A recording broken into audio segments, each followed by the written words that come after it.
To a lot of people, ambition is kind of a mystery. The dictionary says it's an eager desire for distinction, power, or fame. But what does that really mean? Well, let's start with the word eager. All by itself, eager is kind of exciting. Kids are eager for their birthday parties. They expect to be the center of attention, get lots of presents, eat too much. I guess grown-ups are eager for birthdays too. Unless, of course, they're embarrassed that the number of candles on the cake outnumber their achievements. But we can be eager to see a ball game, eager to see our kids in a dance recital, eager to see an old friend, eager to shop for a new car. Eager sounds like a lot of fun. But do you ever hear people say they are eager to live a better life, eager to have a better family, eager to make a lot of money? Probably not. And that's a problem. Because how I see it, living a better life, having a better family, and making a lot of money takes an eager desire. We have the remarkable ability to get exactly what we must have. But there is a difference between wishes and desires. We've all heard people say, "Oh, I wish I could just drop 5 pounds. I want to be a little lighter." And we've probably said it ourselves, especially after a big holiday dinner of turkey and homemade pie and every other thing we can possibly stuff ourselves with in one 8-hour period of time. And even though we may wish we could breathe a little easier in our clothing, we have to have the desire to exercise a little more and eat a little less. The "I wish I could lose weight" has to become, "I have the eager desire to lose weight." I'm also sure you've heard people talk about wishing they had more money to pay the bills, or take a vacation, or just to take a little pressure off of life. But before their lifestyle can change, their wish needs to become a desire. If they really desired change, they wouldn't spend their evenings just watching TV and wishing they were doing something more. The backbone of an eager desire to change is discipline. True ambition is disciplined, eager desire. It's that little part within us that says, if I want to be ready for that meeting tomorrow, I need to finish preparing for it today. If I want to make sure I can pay for my kids' college education, I need to start saving today. If I want a better life tomorrow, I need to start working on it today. Ambition is a minute-by-minute, day-by-day mentality. To have the ambition to work towards a better family life, a newer car, a bigger house, a financially secure future, you have to live it every moment. If living a successful life was easy, I'm sure more people would be successful. If just being ambitious was enough, I'm sure all of the broke and perplexed people in the world wouldn't be broke and perplexed. While most people spend most of their lives struggling to earn a living, a much smaller number seem to have everything going their way. Instead of just earning a living, the smaller group is busily working at building and enjoying a fortune. Everything just seems to work out for them. And here sits the much larger group, wondering in awe on how life can be so unfair, complicated, and unjust. So what's the major difference between the little group with so much and the larger group with so little? Despite all the factors that affect our lives, like the kind of parents we have, the schools we attended, the part of the country we grew up in, none has as much potential power for doing good as the ability to dream. Dreams are a projection of the kind of life we want to lead. Dreams can drive you. Dreams can make you skip over obstacles. When we allow our dreams to pull us, they unleash a creative force that can overpower everything in our way. To unleash this power, though, your dreams must be well defined. A fuzzy future has little pull power. Well-defined dreams are not fuzzy. Wishes are fuzzy. To really achieve your dreams, to really have your future plans pull you, your dreams must be vivid. If you've ever hiked a 14,000-foot peak in the Rocky Mountains, one thought has surely come to mind. How did the settlers of this country do it? How did they get from the East Coast to the West Coast? By foot. Carrying one day's supply of food and water is hard enough. Can you imagine hauling all of your worldly goods with you? Mile after mile, day after day, month after month? These people had dreams, big ones. They had ambition. They didn't focus on the hardship of getting up the mountain.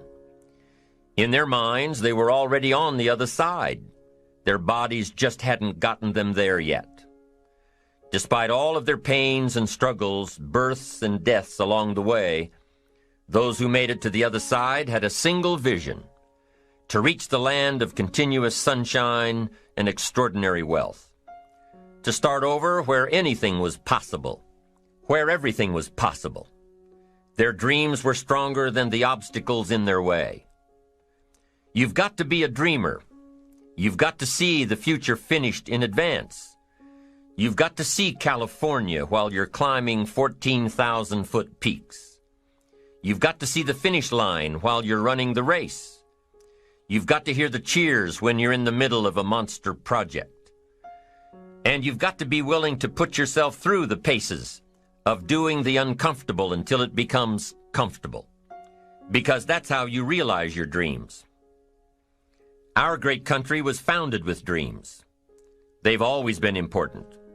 Dreams are what caused thousands of people to leave their homes and families and start over in a land where anything was possible.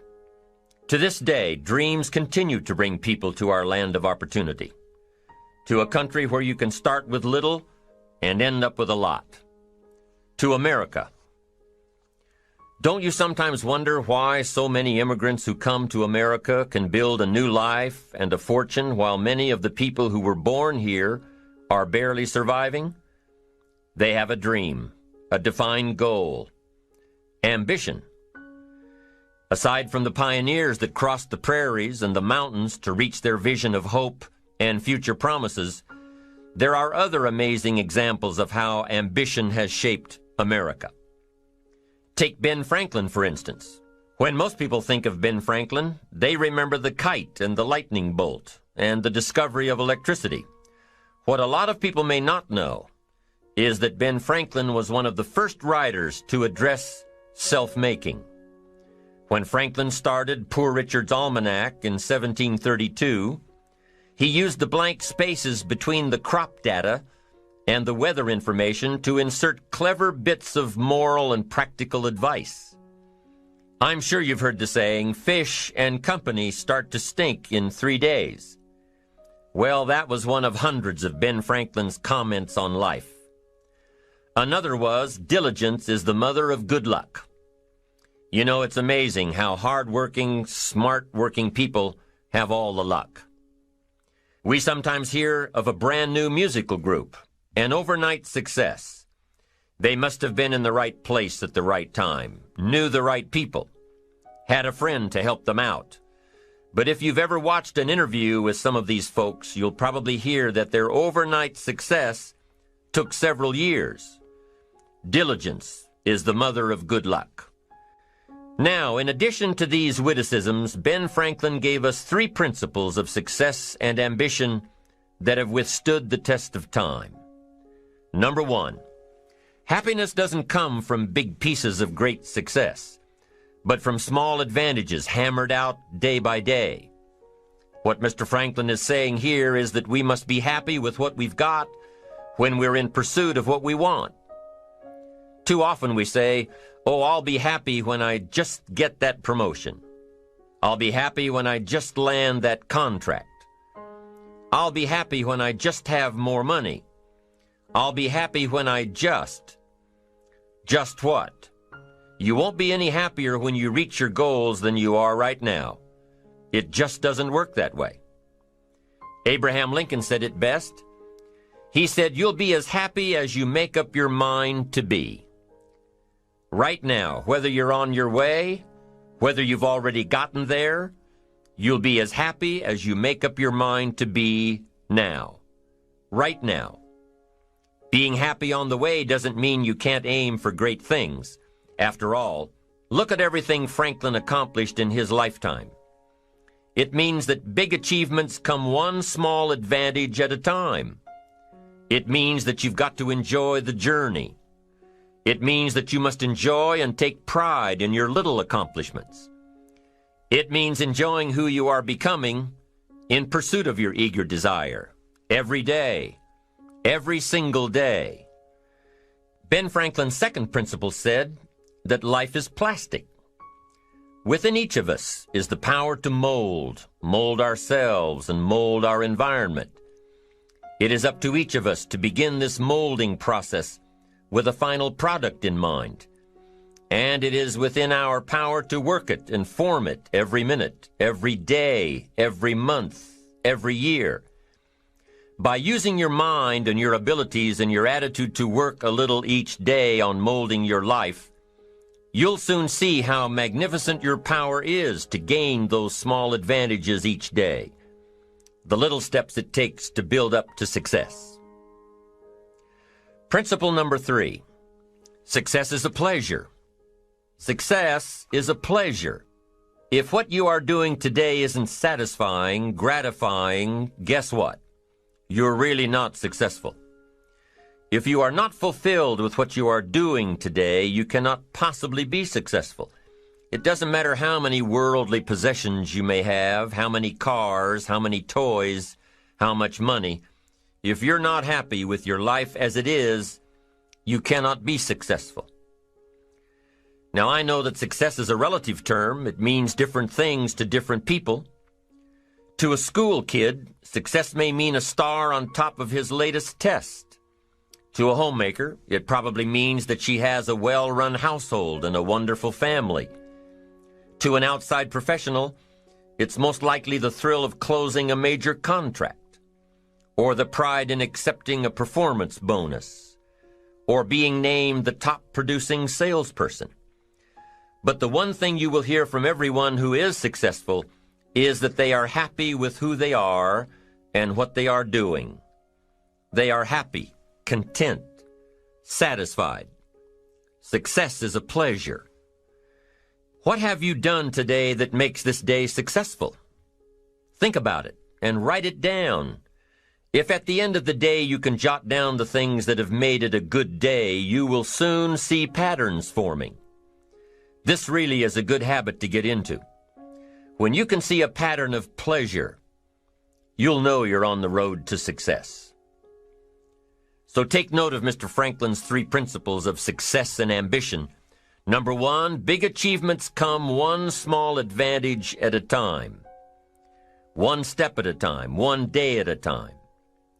Number 2, you have the power to mold your life, to make it whatever you want, to shape it and reshape it.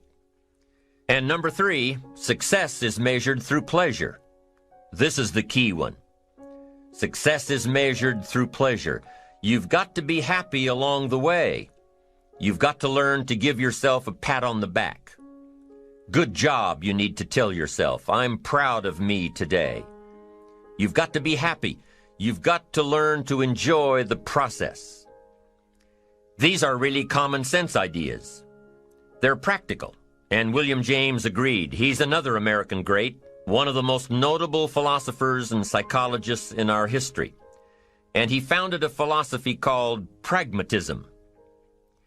To be pragmatic is to be practical, to test the validity of a concept by its practical results, to actually question something and rate its usefulness by what it can do for you, to hear a method of doing something and figuring out if it's even worth your while.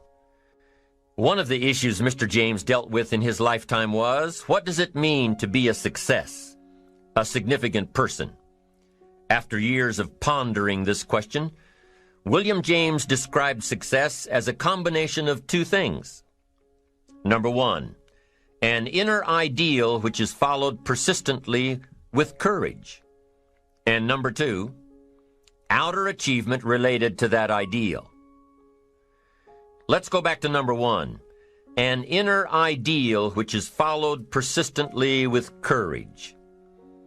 I take that to mean defining a goal and having the resolve to complete it. No matter what, I'll do it or die. Promise yourself you'll read the books until your skills change. Go to the seminars until you get a handle on it. Do it until it makes sense. Practice it until you've got it right. Don't give up until you get where you want to be, however long that is. Step by step, piece by piece, book by book, seminar by seminar, do it until. Go for it. Until is a very important word. It's magic. It means that you'll never give up. Don't miss the chance to grow, to pay the price. Until you learn, change, grow. You'll discover some of life's great treasures when you pay that price. William James' second part to success dealt with the outer achievement related to that ideal. You need both aspects to really be a success. But what Dr. James realized about his philosophy of success was that the first part is indeed more important than the second. Going for it. As long as you're working toward your inner goal, your dream, then success is possible. But once you give up your inner vision, then you can never become successful. You never will become successful. Until doesn't even matter. Now, maybe the person who's been working on a project for 10 years can be successful in his own right, if he's honestly working toward it, doing everything to make himself worthy of reaching the dream, really happy with where he is, doing it until. Then maybe he is a success. It's a personal thing, going for it one step at a time.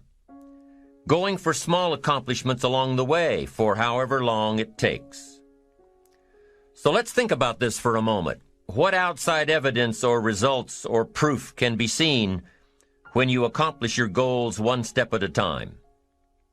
You'll start to see things change around you, little things, not major things, but little everyday things, things you may not even notice unless you are paying attention. If you're one of those who'd rather stay up late and get up late, only to discover that your workplace doesn't fit your schedule, and you roll out of bed cursing the alarm clock every morning, maybe you could start with the little change of going to bed half an hour earlier than normal. And maybe you'll see, in time of course, you can't train your body overnight, maybe you'll find out that you jump out of bed in a better mood, and that your day will start better, and that you'll get more done, and that the people around you that caused you problems aren't so hard to work with after all. It all starts by making one little change and adding to it every day. You see, you can't change what's going on around you without first changing what's going on within you. Start changing how you look at mornings, and sure enough, people will start changing how they look at you. When you start changing how you think, how you act, how you treat others, how you treat yourself, when you start responding instead of reacting to life, life will start responding to you. I'm telling you that you can do it with your lifestyle. You can do it with your sales career. You can do it with your management career. You can do it with any part of your life. If you are looking for equities unmatched, don't curse the only thing you have, seed and soil, sunshine and rain, miracle and seasons. But start processing things like we're covering in this program, and change will take off for you. You cannot believe what can happen in such a short period of time. So you ask yourself, what small changes can I start making today? Well, you can start in your car on your way to work.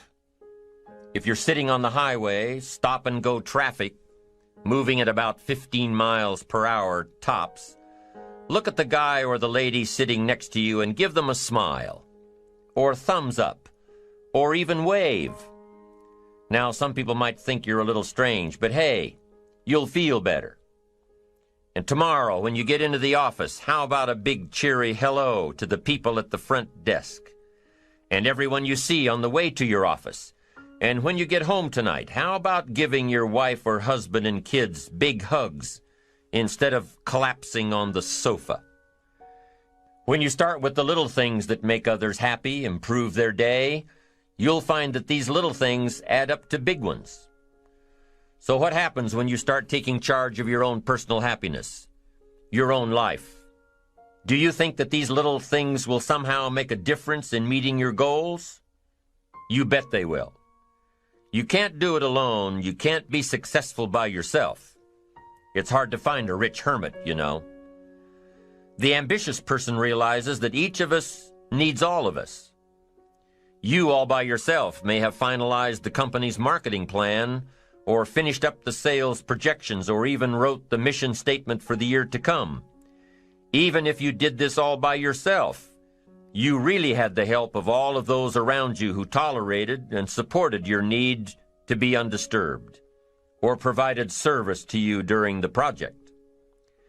Maybe you should thank those people every once in a while with a dinner certificate, or a bouquet of flowers, or 18 holes of golf. Even a thank you note. Thank you notes are so important. After all, without your support team, you probably wouldn't be where you are today. You can't be successful by yourself. So thank them.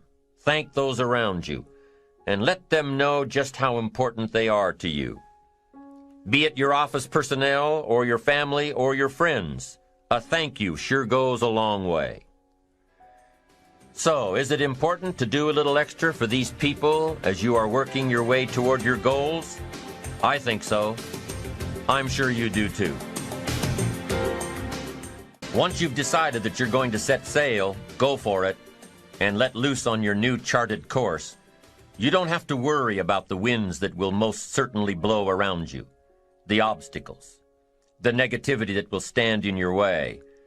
You don't have to worry about what other people will say. You just have to keep your mind on your course.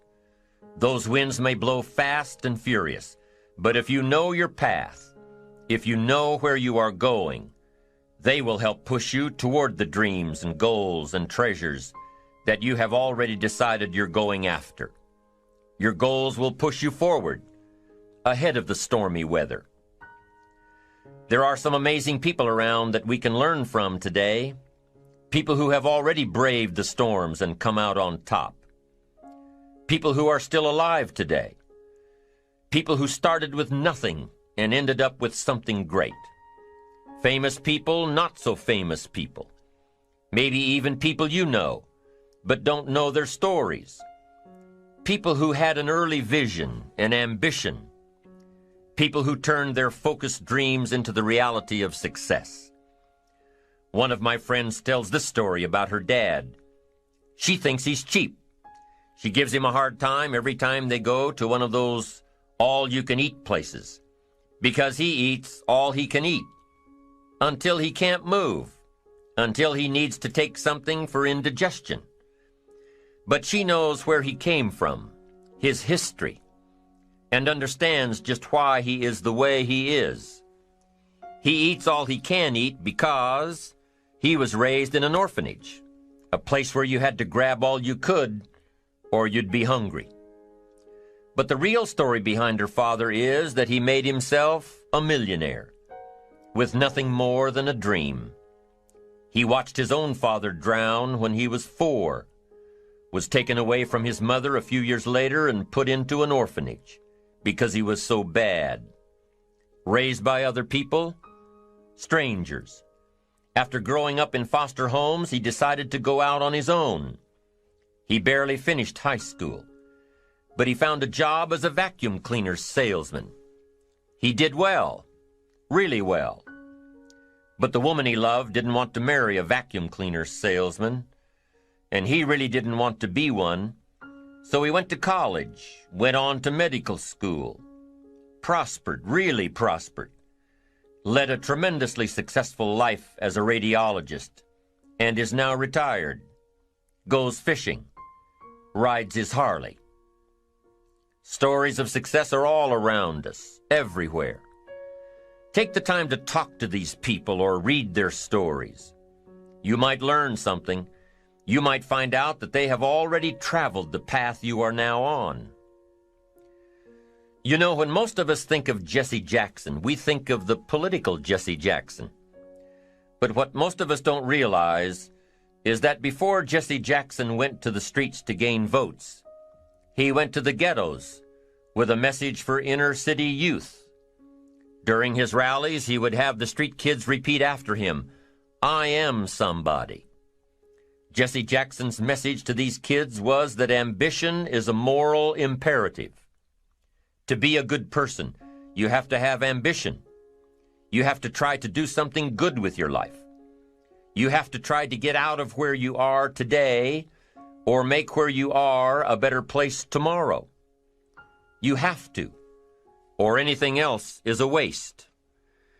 Mr. Jackson knew that his contribution to life began with America's youth, where he could make a difference before bad attitudes and bad habits took over for good. He went to make a difference with the disadvantaged youth of America. What an admirable mission. I'm sure you know that the same principles he teaches apply to you. When you get up tomorrow morning and are standing in front of the mirror getting ready for the day, remind yourself that you are somebody, that you are important, and that you can make the changes that will move you closer to your ideal future. Listening to the words of people like Jesse Jackson are of total importance because motivation, lasting motivation, is backed with education. Many of these people have written books on their journeys. These books tell the stories and give the secrets that we can all learn from. Let's say you decided to take a trip, just a short one, maybe for a weekend. Let's say you want to go away to a place you've never been before. Wouldn't you want to find someone who had been there? Ask them a few questions. What's the best way to get there? The safest route? The quickest route? What do I need to bring to be totally prepared? What fun things should I look for on the way? What dangers do I need to avoid? By talking with someone who has already been there, it'll make your trip that much more enjoyable. It's the same thing with life. By listening to those who are farther along in the journey you are interested in taking, and learning from their successes and failures, you just might pick up something that will make your journey that much better. Listening to the stories of others can be motivating, captivating. They can provide that extra push you've been looking for. They can demonstrate what the power of ambition is truly all about. They've been there. Their knowledge is valuable. And when you use that knowledge and motivation to take action, you'll gain momentum. Eventually, you will find that the key to motivation, true motivation, is right there inside you. You won't have to look elsewhere to get pumped up, turned on, charged up. With the right knowledge behind you, you will learn how to motivate yourself. With the right knowledge, you will find yourself becoming inspired on your own, by your own learning, by your own discovering. You won't have to hope that somebody comes along to turn you on in the morning. They might not show up. You'll find that your journey of pursuit is the best alarm clock in the world. Joseph Epstein wrote a book called Ambition. In his book, Epstein defines ambition as the fuel of achievement.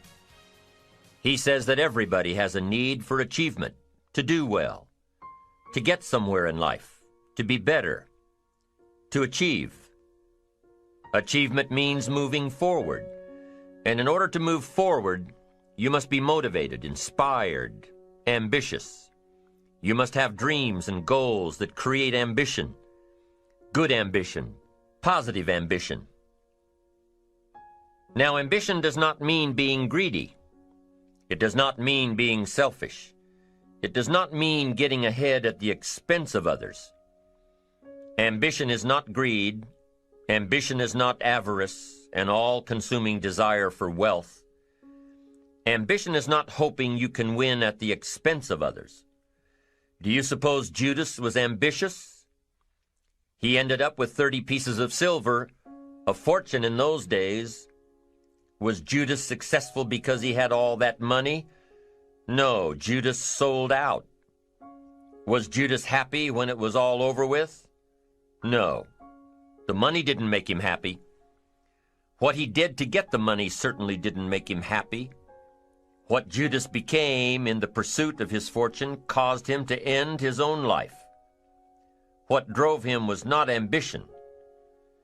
Ambition is not greed. Ambition is an eager desire to achieve, an eager desire to get ahead in life, to do more for your family, to prosper in health, wealth, and relationships. Now, desire does not always translate into ambition. Desire is what you want for yourself. A bigger house, a better car, a fatter bank account, a better life. I desire to have these things. Ambition is how you get there. Desire is sometimes healthy. Desire is sometimes unhealthy. Desire might say, I want the tallest building in town. The destructive side of desire might urge you to tear all of the other buildings down. I guess that's one way to do it. You might get away with tearing down the first one and maybe the second one. But in your desire to tear them all down, sooner or later, some guy is going to be standing out in front of his building saying, I'm on to you. Get out of here. And pretty soon you're no longer known as a builder. You're known as a destroyer. Now, the second way to have the tallest building in town is to see it, dream it, and plan it, and put your team on it, work on it. Go through all of the steps to get there. Do it right. Have the ambition to be the owner of the tallest building in town, and go through all of the right steps to get there. If you really want it, and have the skills to do it, and the patience to weather all of the storms, your ambition will lead you there. Having the ambition to do what it takes to get you where you want to go is good. Ambition is creative and constructive. Ambition is an expression. It's something inside of you want to express in a positive way. I'm sure you have dreams of accomplishing great things. Are you ambitious enough to realize these dreams? Are your dreams strong enough to pull you toward your future? Are they vivid enough to see the end result now? Are they worthy of doing until you get there? What are your reasons for creating these dreams? Reasons vary from person to person. I bet if you did a little soul searching, you could come up with a fairly strong list. The list of reasons. Why is it so important to achieve these dreams? What are you trying to express? These reasons for accomplishing great things are different for everybody. There are personal reasons, sometimes uniquely personal reasons. Some people do well for the recognition. Some people do well because of the way it makes them feel.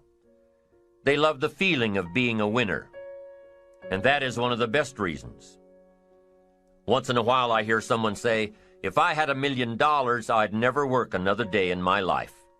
Hey, that's probably why the good Lord sees to it that he doesn't get his million, because he would just quit. Family is another reason, a motivator for doing well. Some people do extremely well because of other people, and that's a powerful reason. Sometimes we will do something for someone else that we would not do for ourselves. I know a lady who was getting back on track from financial disaster. Even though she didn't have much of anything left, her primary motivator was to keep her daughter in private school, an expensive one of the best in the country. Although her goal was to financially surpass where she was before her economic fall, her main reason to work all of those extra hours was to give her little girl the best possible education. As you can well imagine, wanting to do something for someone else led her to all sorts of other accomplishments as well. How fortunate are the people who find themselves greatly affected by someone else. It's powerful. What has you getting up early, hitting it hard all day, and staying up late? What has you inspired? What are your reasons for doing well? What's at the core of your quest? What is the power behind your ambition? Think about it. Jot it down. Do some soul searching. Define your reasons so they will work better for you. So now we have determined that it's in your best self-interest to be ambitious. Self-interest, self-preservation. As human beings, we can't help but be interested in our own self-preservation. We can't help but be self-interested. It's one of the strongest urges we have. Interested in our preservation, interested in our development, interested in our success. There's certainly nothing wrong with self-interest, but here's the clue. Self-interest must be enlightened as to what truly serves us best. When I found out that self-interest was okay, that was a big relief to me. Now, we're not talking about selfish. We're talking about self-interest. Self-interest needs to be educated, enlightened. Self-interest is willing to be benefited by service to others, not at the expense of others. Self-interest at the expense of others starts to be greed, evil, hoping you go up as someone goes down, hoping to attain while someone else loses. I win, you lose. We call that the beginnings of evil, the dark side of our nature, wishing to benefit at the expense of others. Enlightened self-interest wishes to benefit at the service of others. A friend of mine tells this little story about a person she hears from about every 3 months or so. This guy calls to solicit money for food baskets for homeless families. She's happy to give her money to them. She was unfortunately homeless for a short period of time, and she knows the position these people are in. This group is legit. She checked them out. But after the second or third time this guy called, same guy, after the second or third time he called, she started talking to him about other stuff. Turns out this guy is broke, living in a hotel, looking for any construction job he can find. Any job at all. But what's unique about this guy is that he donates 2 or 3 hours a night, every night, to call people and get money to feed the homeless. Every night, from his hotel room. Now, most people would say this guy should use those hours every night to work a second job or a third job. But while he's way down on the ladder of success, he feels it's important to help those less fortunate than he is. He has a roof over his head. He makes enough to feed himself. And my friend says that every time she talks to this guy, every 2 or 3 months, he's doing better. He's digging himself out of debt. He's starting to save money. He thinks he'll be able to move into an apartment in another month or 2. Now, recently an interesting thing happened. My friend was talking with an associate of hers. She's single, lives in a big house, needs to find a handyman to help her out on a regular basis, someone who can build an addition onto her house. So my friend told her about this guy. The only reason this guy ended up being hired was that my friend's associate was touched by his dedication to service, while he, himself, was down and out. Service. Success at the service of others. Now, this guy isn't rich by any stretch, but through my friend's network, he now has constant work, doing things around several people's houses. And now he's in a place of his own. And guess what he does every night? He's still making phone calls to get money to feed the homeless. What great character this man has. Enlightened self-interest leads to wealth. Self-preservation leads to poverty. Somebody says, well, I can't be concerned about other people.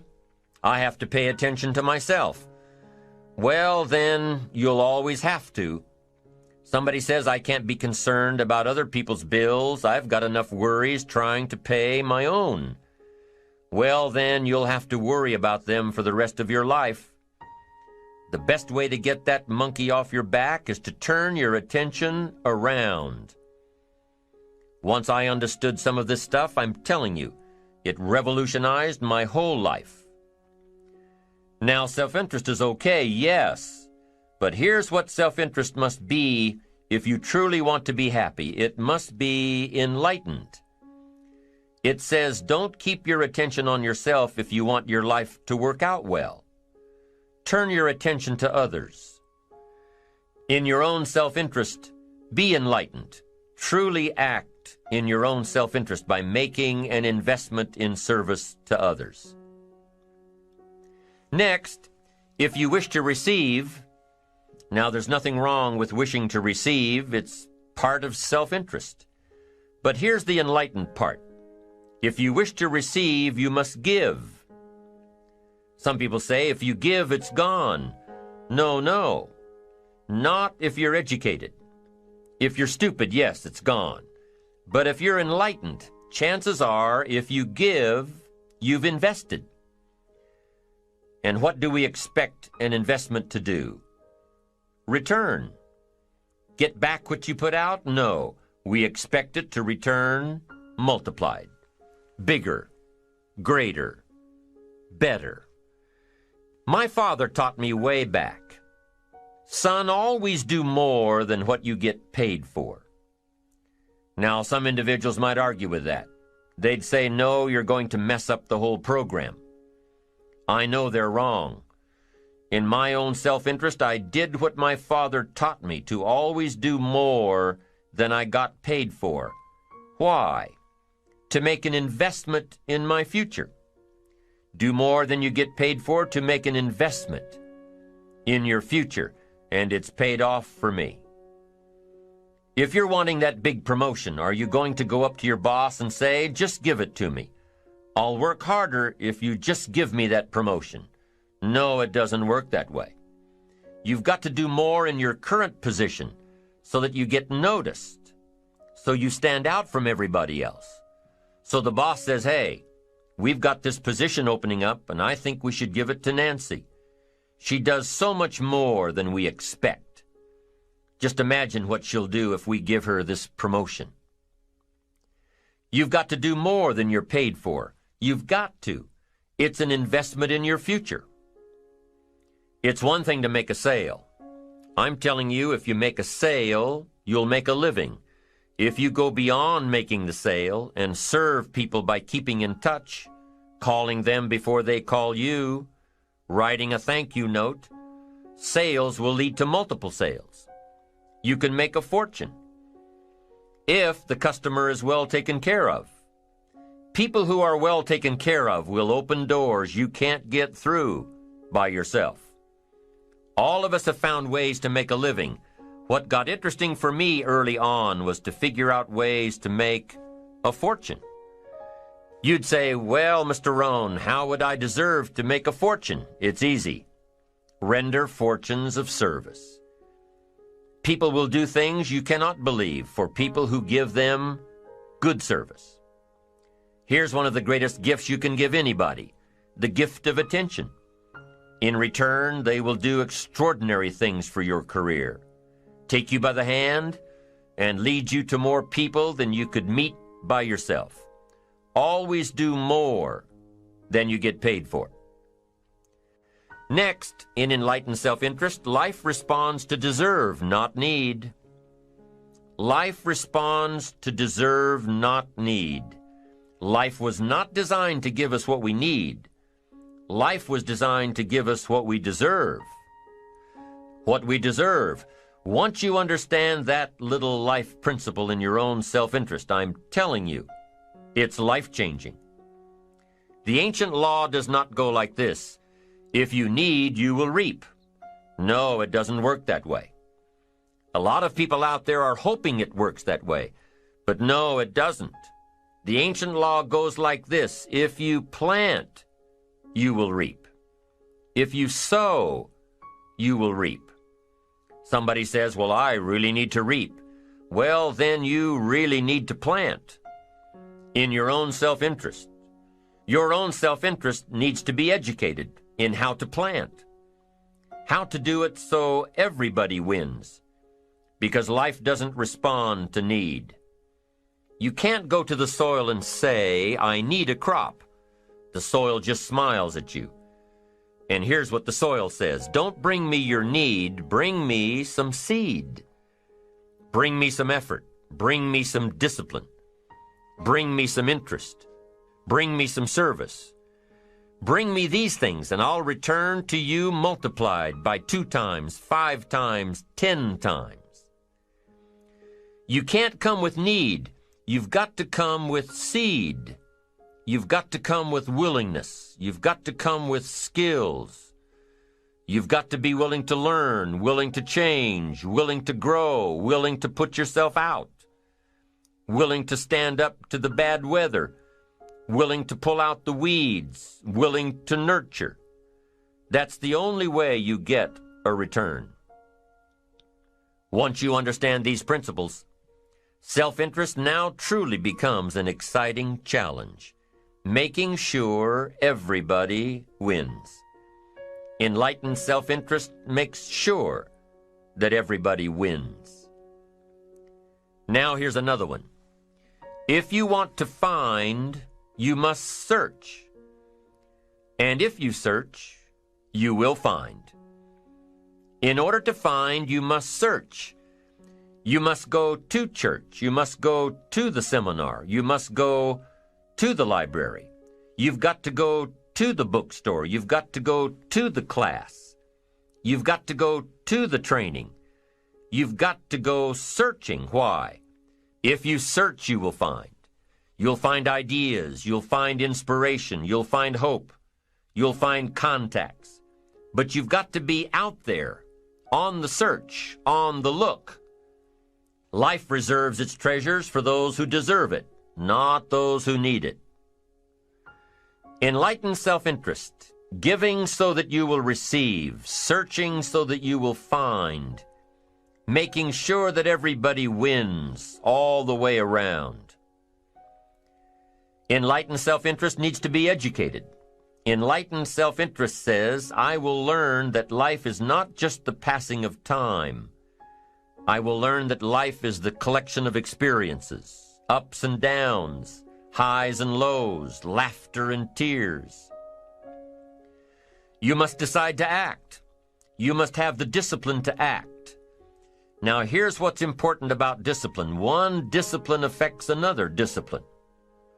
All disciplines affect each other. In fact, here's a good philosophical phrase. Everything affects everything else. Nothing stands alone. Don't be naive and say, this doesn't matter. Of course it matters. It all matters. Some things may matter more than others, but everything matters. If you'd rather sleep in than go for a walk around the neighborhood, pretty soon it will matter. If you'd rather spend your money instead of saving it, pretty soon it will matter. If you'd rather put off a letter to an old friend instead of corresponding regularly, pretty soon it will matter. If you'd rather work late every night instead of going home and spending time with your family, pretty soon it will matter. It all matters. Every letdown affects the rest. If you won't walk around the block, you probably won't eat right. And you probably won't buy the books. And you probably won't attend the seminars. And you probably won't spend your money wisely. And after years of this, it all adds up. So the key to reversing this process is to start picking up the disciplines. It does matter. It all matters. Now, here's the positive side. Every new discipline affects the rest. Every new discipline makes a difference.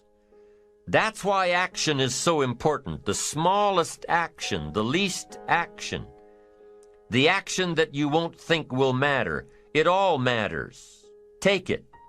Because when you start accomplishing and the value starts to return, you'll find inspiration to do the next one and the next one and the next one. If you start walking around the block, it'll inspire you to start eating right. You start eating right, it'll inspire you to get a book. You get a book and it'll inspire you to get a journal. You get a journal and it'll inspire you to develop some skills. Disciplines affect each other. Lack affects the rest of your life. The key is to diminish the lack. One of our greatest temptations is to just ease up a bit, to do just a little bit less than you're capable of, to take a little break. Somebody says, "It'll just affect my sales." No, it'll affect your consciousness. It'll affect your philosophies. It'll affect your home life. It'll affect everything. No, you can't ease up a bit. That's what vacations are for. When you're at work, work.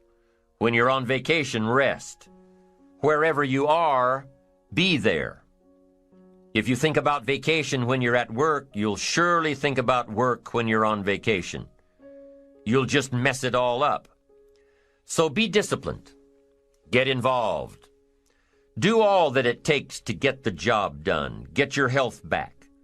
Get your bank account where it's supposed to be. Get your family in order. Get disciplined, be disciplined every day. When you set up the disciplines that give your life structure, miracles can happen, multiplied. And I'm telling you, anybody who wants to make a drastic change in their income can do it. I was broke at age 25 and a millionaire at age 31. Everything around me was the same. I changed. I refined my philosophy. I read the books. I took the classes. Started looking at life a little differently. I'm telling you, it works.